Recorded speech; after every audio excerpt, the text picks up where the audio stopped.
So last year we had 407 people die in the province due to drug poisoning, which is unprecedented. And what we know is that this year the numbers are actually increasing.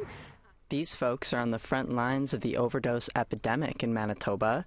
They're harm reductionists, and they believe giving people a safe space to consume drugs, also known as supervised consumption sites, will save lives. They provide people with a humane space where they can use so they don't have to be rushed. They're not doing it in public spaces. That increases risks around like safety, for example, of discarding needles or discarding supplies. But the politicians in power here don't like the idea.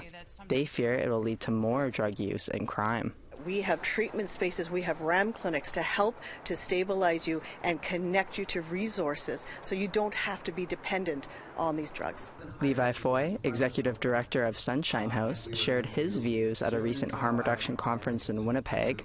He says that 3 decades of research speaks for itself. We're bringing in this evidence and we're saying like this is an alternative.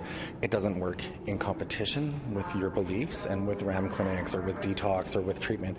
Harm reduction support services like OPSs and SCSs typically work in conjunction with those services and get more people connected to those types of services long term. The conference was organized by the Manitoba Harm Reduction Network. Its executive director, Shauna Ilsley, says the old ways aren't working. So we're actually over 100 years into a war on drugs in Canada, and it has not stopped people from using substances. It has not deterred substance use, and in fact what we know is that it actually increases just the harms related to people's substance use. So it's not working. She feels harm reduction makes an important connection. Harm reduction really is about love. It's really about providing safe spaces that are non-judgmental for our relatives who are struggling in whatever way, whether it's substance use related or not, to be able to come together and gather and get the supports that they need without fear of being criminalized, without fear of being judged, without fear of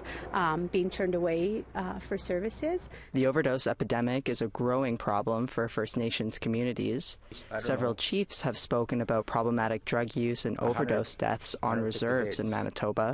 That's of concern to this attendee who works with youth coming off reserve to Winnipeg. It's just important because I'm Indigenous, and there's a lot of things that are involved with harm reduction and addiction and things like that just come with being an Indigenous person.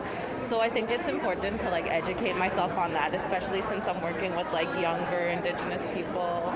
Sav Jonesa, APTN National News, Winnipeg.